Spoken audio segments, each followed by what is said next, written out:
Karthigai Deepam serial September 27 இன்னைக்கான எபிசோடில் என்ன நடக்கலாம் அப்படிங்கிறத ரிவ்யூவாக பார்க்கலாங்க. ஐஸ்வர்யா எல்லா உண்மையும் கார்த்திகிட்ட சொல்லி அதுக்கப்புறம் கார்த்திகையும் தீபாவையும் நிரந்தரமாக பிரிச்சிடலாம் அப்படிங்கிற ஒரு மைண்ட் செட்டோட தீபாவோட வீட்டுக்கு வராங்க. ஆனால் அவங்க வீட்டு வாசப்படி ஏறினதுமே அப்படியே ஐஸ்வர்யா மனசுக்குள்ளேயே யோசிக்க ஆரம்பிச்சிட்டாங்க. ஒருவேளை அவங்க மட்டும் இந்த உண்மையை சொன்னாங்கன்னா கார்த்திக் தீபாவை மன்னிச்சு அந்த கோயில் நீதானா அப்படின்னு சொல்லிட்டு தீபாவை அவரோட ஒய்ஃபை ஏற்றுக்குவாரு அப்படின்னு ஒரு பயம் வந்துருச்சு. அதனால அந்த உண்மையை சொல்லாமல் அப்படியே தயங்கே நின்றுட்டு இருக்காங்க. உடனே தர்மலிங்கம், கார்த்திக், தீபா எல்லாரும் பார்த்துட்டு உள்ளே வாங்க அப்படின்னு சொல்லி கூப்பிடுறாங்க. சரின்னு ஐஸ்வர்யாவும் அவங்க வீட்டுக்குள்ளே போகிறாங்க. என்ன நீ என்னமோ முக்கியமான விஷயம் சொல்லணும், அதுவும் நேரில் வந்து தான் சொல்லணும் அப்படின்னு சொன்னீங்க, என்னன்னு சொல்லுங்க அப்படின்னு கார்த்திக் கேட்க, அது ஒன்றும் இல்லை கார்த்திக், அது நான் இங்கே வந்ததுக்கப்புறம் தான் தெரிஞ்சது அது ஒரு தப்பான க்ளூ கிடச்சிருக்குன்னு, அதனால் அது வேணாமே, நான் கூட அதை நம்பி தான் இவ்வளோ தூரம் வந்தேன் அப்படின்னு ஐஸ்வர்யா சொல்ல, சரி அண்ணி அது என்னன்னு சொல்லுங்க அப்படின்னு கார்த்திக் கேட்க, இல்லை கார்த்தி வேண்டாம், சரி இவ்வளோ தூரம் வந்துட்டோம், அப்படியே வீட்டுக்கு வந்துட்டு போகலாமேன்னு தான் நானும் வந்தேன், சரி நான் கிளம்புறேன் கார்த்திக் அப்படின்னு சொல்லிட்டு ஐஸ்வர்யா அங்கேருந்து கிளம்ப, என்னம்மா வந்ததுமே கிளம்புறீங்க, இருந்து ஏதாவது சாப்பிட்டு போங்க அப்படின்னு தர்மலிங்கம், ஜானகி எல்லாருமா சொல்ல, இல்லைங்க வேண்டாங்க ஒன்றும் பிரச்சனை இல்லை நான் கிளம்புறேன் அப்படின்னு சொல்லிட்டு ஐஸ்வர்யா அங்கேருந்து கிளம்பி ரூபாவோட வீட்டுக்கு போகிறாங்க. அண்ணி ஏதோ சொல்ல வந்துட்டு இப்படி மறைச்சிட்டு போகிறாங்களே, ஏதோ ஒரு விஷயம் இருக்கும் அப்படின்னு சொல்லிட்டு கார்த்திக் மனசுக்குள்ளேயே யோசிக்கிறாங்க.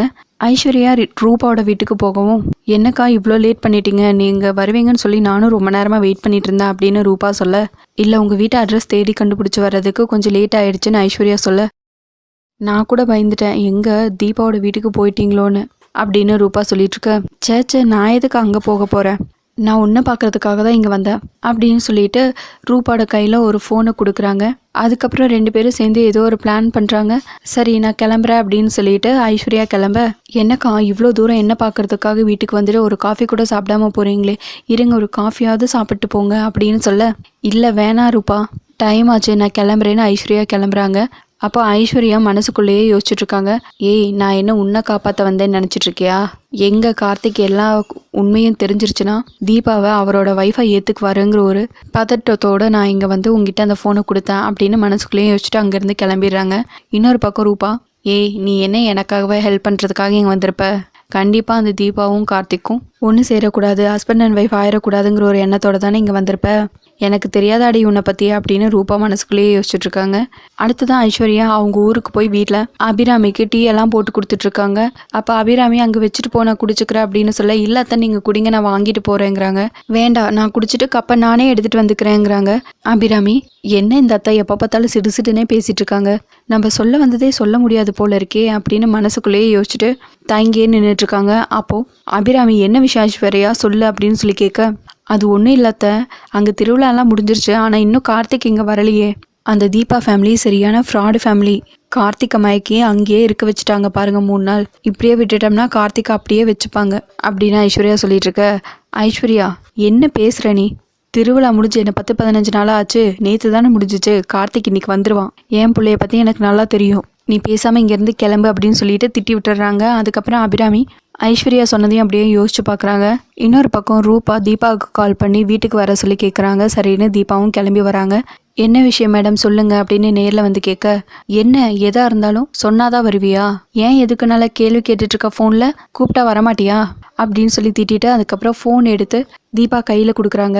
தீபா, என்ன மேடம் இது, எதுக்காக இதெல்லாம் அப்படின்னு சொல்லி கேட்க, அந்த கார்த்திக்கு டவுட் வந்துருச்சு, என்கிட்ட வந்து கேட்டுட்டு போனார் அப்படின்னு ரூபா சொல்லிட்டு இருக்க. எனக்கு தெரியும் மேடம், நேற்று நீங்கள் பாடிட்டு இருக்கும்போது ஒயர் கட்டாக இருந்த அவர் கவனிச்சிட்டாரு, அதே மாதிரி நான் பின்னாடி நின்று பாடிட்டு இருக்கிறதையும் அவர் பார்த்துட்டாரு, அதுக்கப்புறம் நான் அங்கேருந்து எஸ்கேப் ஆகி ஓடிட்டேன், அவருக்கு நீங்கள் பாடலன்னு மட்டும்தான் தெரியும், ஆனால் நான் தான் பாடினேங்கிறது அவருக்கு தெரியாது அப்படின்னு தீபா சொல்ல, ஓ அப்போ உனக்கு எல்லா விஷயமும் தெரிஞ்சிருக்கு, தெரிஞ்சும் சொல்லாமல் இருந்திருக்க பார்த்தியா, அப்போ நாங்கள் எப்படியாவது மாட்டிக்கணும்னு தான் நீ நினச்சிட்டு இருந்த அப்படின்னு ரூபாவும் அவங்க பாட்டியும் பயங்கரமாக தீபாவை திட்டுறாங்க. மேடம் அப்படியெல்லாம் இல்லை மேடம், அவர் என்னை பார்க்கறதுக்குள்ளேயே நான் அங்கேருந்து ஓடிட்டேன் மேடம் அப்படின்னு தீபா சொல்லிட்டு இருக்க.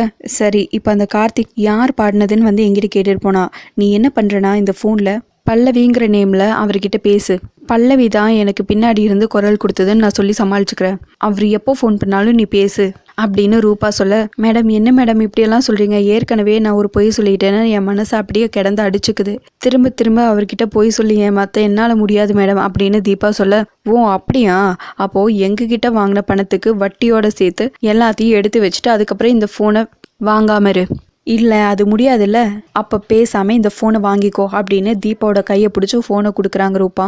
வேறு வழியே இல்லாமல் என்ன பதில் சொல்கிறதுன்னு தெரியாமல் தீபாவும் அந்த ஃபோனை வாங்கிக்கிறாங்க. இன்னொரு பக்கம் தீபாவோட வீட்டில் ஜானகி மைதிலி எல்லாரும் கார்த்திகை சாப்பிட கூப்பிடுறாங்க. கார்த்திக்கும் வந்து உட்காடுறாங்க. எல்லாரும் பரிமாறிட்டு இருக்காங்க.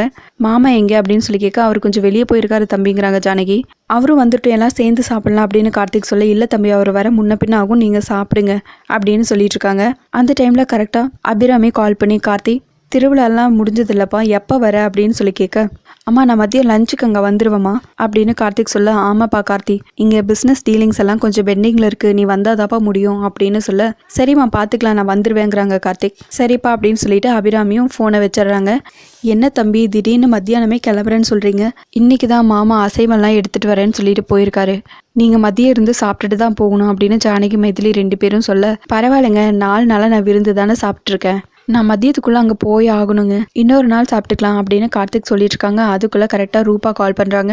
சரின்னு வெளியே எழுந்திரிச்சு போய் கார்த்திக் நின்று பேசிட்டு இருக்காங்க. பாவம் இந்த தம்பியால் ஒழுங்காக சாப்பிட கூட முடியல, ஃபோன் மேலே ஃபோன் வந்துட்டே இருக்குங்கிறாங்க ஜானகி. அத்தை பிஸ்னஸ் பண்ணுறவங்கன்னா அப்படி தான் இருப்பாங்க, ஃபோன் வந்துக்கிட்டே தான் இருக்கும் அப்படின்னு மைதிலி சொல்லிட்டு இருக்காங்க. என்ன விஷயம் அப்படின்னு சொல்லிட்டு ரூபா கிட்ட கேட்க, உங்ககிட்ட இன்றைக்கி எல்லா விஷயத்தையும் சொல்லிடலான்ட்டு இருக்கேன், நீங்கள் கோயிலுக்கு வந்துடுங்க அப்படின்னு ரூபா சொல்ல, கார்த்திக்கும் சரிங்கிறாங்க. இதுக்கப்புறம் என்ன நடக்குது அப்படிங்கிறத வெயிட் பண்ணி நெக்ஸ்ட் எபிசோடில் பார்க்கலாங்க. உங்களுக்கு இந்த வீடியோ பிடிச்சிருந்தா லைக் பண்ணுங்கள், ஷேர் பண்ணுங்கள், கமெண்ட் பண்ணுங்கள், அப்படியே சப்ஸ்கிரைப் பண்ணுங்கள். தேங்க்யூ.